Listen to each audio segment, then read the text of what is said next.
আমি এখানে একদম সেই প্রেসিডেন্সির থেকে সাধারণ কলেজ অবধি দেখেছি, সব জায়গায় দেওয়াল লেখন, হইচই কাণ্ড, এই আন্দোলন, সেই সারাক্ষণ হই হই চলছে একটা কাণ্ড, অনেক কিছু গোলমাল চলছে, পিকুলিয়ার। কিন্তু ওই ছাত্রগুলি যখন আমেরিকায় যাচ্ছে করছে না তো, কি ওখানে খুব কড়া নিয়ম? Not at all, total freedom. One thing is, আমার মনে হয় এখানে সেন্স অফ পারপাসটা একটু কম। এখানে বাবা মারা বাচ্চাদের বাচ্চা করেই রাখতে চায়, তো বাবা মারা সব টাকা পয়সা দিয়ে দিচ্ছে, সবকিছু। এখন তুমি গিয়ে বাবা মার পয়সাতে আহ্লাদে আছো সে কলেজে, এখন সেই তো যা ইচ্ছে তাই করছে।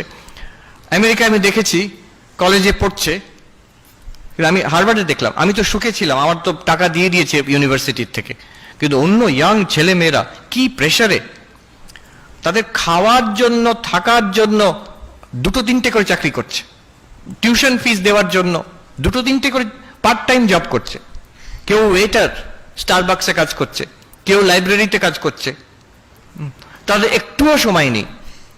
পড়াশোনা, এত পড়াশোনার চাপ। আমার তো পড়াশোনা করে আমি একদম সে ঘুরে বেড়াচ্ছি এখানে ওখানে, এই লেকচারে যাচ্ছি সেই লেকচার, ওদের সময় নেই। আর টেনশনও কম নয়।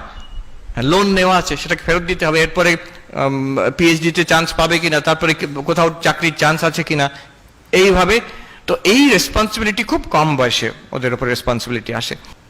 সত্য কথা, উইথ রেসপেক্ট নিশ্চয়ই বলবে, কেন বলবে না? যা চাইবার কথা চাইবে, কেন চাইবে না? But remember, you may not get, but you have the right to ask. এখানে নিজেকে যখন অ্যাসার্ট করবে, একটা কনফিডেন্স আসবে নিজের জীবনে। আচ্ছা, লিভ পারপাসফুলি। স্বামীজিও বলেছেন অনেকবার, এই ব্র্যান্ডন সাবু বলছেন, কনফিডেন্সের জন্য একটা দরকার এম ইন লাইফ। আমি যদি সবাই যেটা করছে আমি ভেসে যাচ্ছি, তুমি এই যে করছো এটা তুমি কি চাও? আমি ওরকম ভাবিনি, বাবা মা ভর্তি করে দিয়েছে তাই জন্য আছি আমি।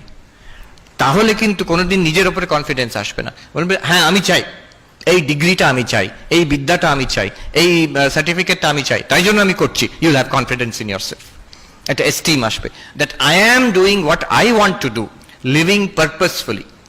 আমি একটা পারপাস নিয়ে বেঁচে আছি এখানে। অনেক সময় চাপে হয়, আমি ভাবি কেন আমেরিকাতে ছাত্র ছাত্রীরা ওখানে এত ফ্রিডম কিন্তু এত রেসপন্সিবল কি করে?